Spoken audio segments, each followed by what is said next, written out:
So what do you think about the current state of hip hop?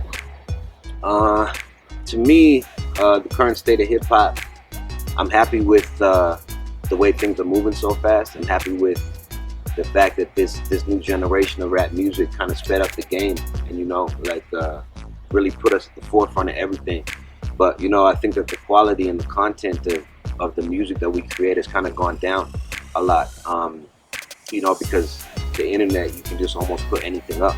There's no like bar for how good the quality is or how good the music or the content is. So to me, I feel like the quality and the content has gone down, but the work ethic and the level of fame, the level of being known has gone up so much to this new generation. So I'm kind of stuck with how I feel, but I'm always happy with hip hop and just to see the culture grow. You feel me? That makes me smile, man. Just to see hip hop in places it wasn't when we were growing up. You know what I'm saying? Like we had to search, man. Like for example, there's a station 90.9 out here, and every Sunday they had an hour of hip hop. And we had to wait every Sunday, just to get that hour of hip hop that we could listen to, right? And even just with the clubs, everything, there wasn't too many clubs doing hip hop nights or events that were urban, you feel me? So now when you see it, it's like, 60% of the clubs are doing hip hop nights now. And you hear hip hop all over the radio, it's all over top 40, everything, right? So we witnessed the whole culture grow, man, and it's just, to me, it's exciting, you feel me? It's really, really exciting. How does it feel to be Calgary's front runner for rap music? To be Calgary's front runner, I try not to think about it that way. You know what I'm saying? I try to just keep it. I just create music, and that's all I really want people to remember me for is creating music. If people view me as the front runner or as the blueprint artist or whatever for the city, that's just a compliment, and it really acknowledges my art. But I try not to think about it that way. I just wanna be known for making music, man. I don't want any of those things to kind of affect my ego and just be remembered for creating great music. I'd rather be known for just creating art that was memorable and people could look at and like 20 years from now and still be like, yo, that's a great song. That's what I'd much rather be known for than whatever type of artist people want to look at me at, like a front runner or whatever. But I'll take the compliment still. I appreciate it. It's tough for me to pinpoint a moment because I've been performing like my whole life. Ever since I was a kid, 6, 7 years old, you know what I'm saying? I've been performing since then. So it's hard to pinpoint a moment when I was like, all right, this is what I want to do. But the one I could think of the most is I had a talent show in high school and I did like a Michael Jackson impersonation. And after I did it, word just spread so quickly, like other high schools, other people's parents, teachers, everything, came up to me and they were just like, yo, you the guy that did the Michael Jackson thing. You the guy that did the Michael Jackson thing. So that kind of set it in my mind. I was like, okay, this is how it works. When you do something and the word just kind of spreads like wildfire, and then you just got to continuously do those things, you feel me? So that might be the moment when I got that buzz. When I was like, all right, I don't want to do nothing else. Like this is all I want to do is just be in performance, right? Be creating this art. And I think that would probably be the moment that I pinpointed that I was like, all right, it's this and nothing else. You feel me? Well, the thing about rap music is that people just write what they see, and people write about their experiences, right? So when you hear guns, drugs, violence, or whatever in rap music, whoever that artist is experiencing guns, drugs, and violence, And with me, my life is not really guns, drugs, violence. You know what I'm saying? It's been there, but I wouldn't say that that's my life. My life is, being in the clubs, performing, girls, like those type of things. So I incorporate that into my music. But what makes hip hop the most relatable culture in the world is the fact that we say real things that real people are going through. You know what I'm saying? So whoever the artist is, whatever's going on in their life is what they're gonna reflect in their music. You feel me? So the darker someone's life, the darker their music is gonna be. You feel me? So anything that can happen in life can happen in hip hop, right? And it just so happens that the guns, drugs, and violence is what people want to hear and what people want to buy. So I just do me regardless with my life experiences and what I've been through, what I see. You feel me? Describe Donald Trump in 3 words.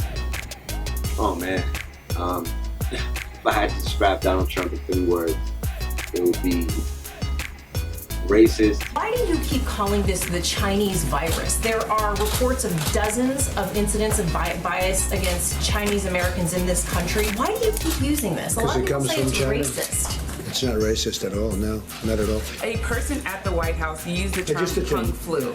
My question is, do you think that's wrong, Kung Flu?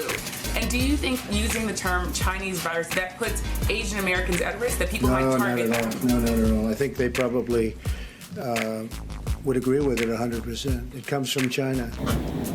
Embarrassing mistake.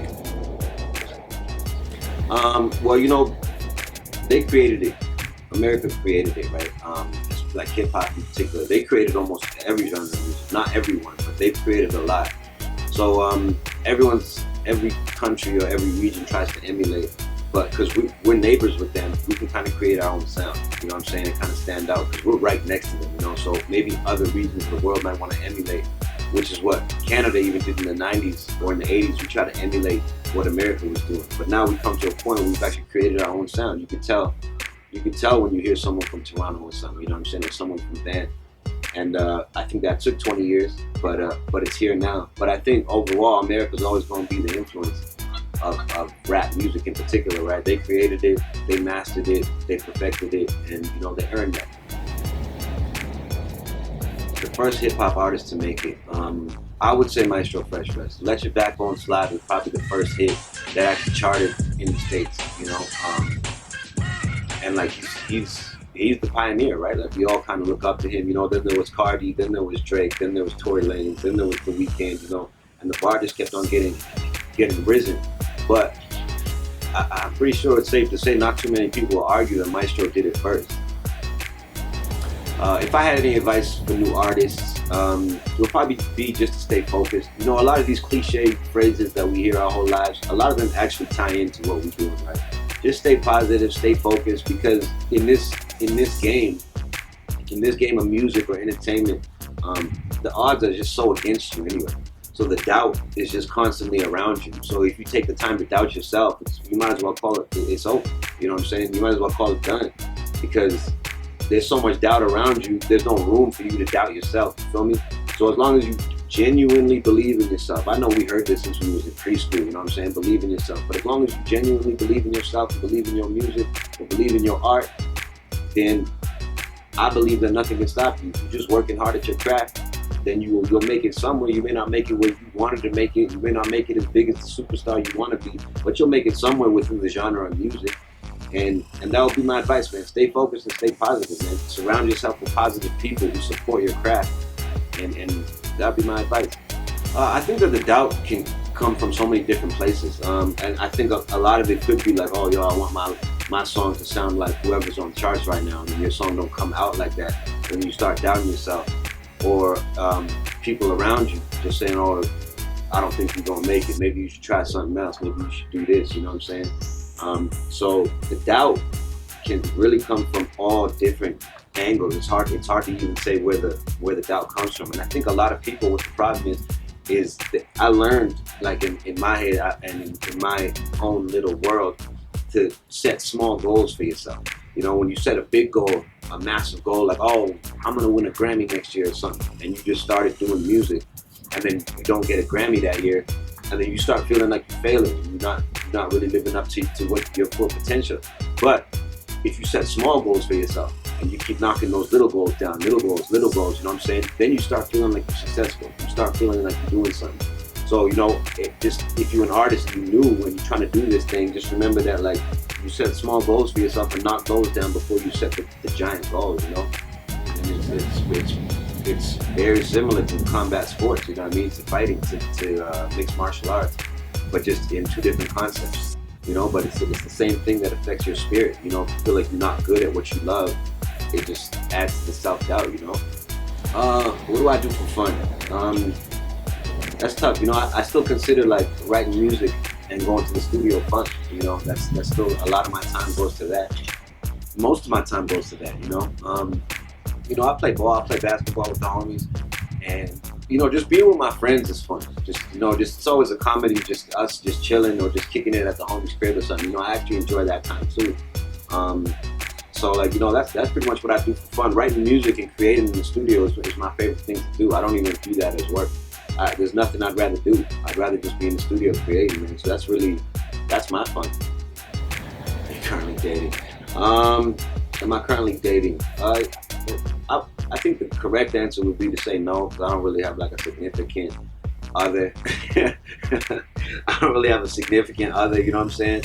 But you know, in my world, there's always just girls around, man, no matter what we got going on, like whether it's a show, a video shoot, or at the studio, like whatever's going on. There's always girls around, there's always someone you meet, there's always someone you like, and you'd like to get to know better.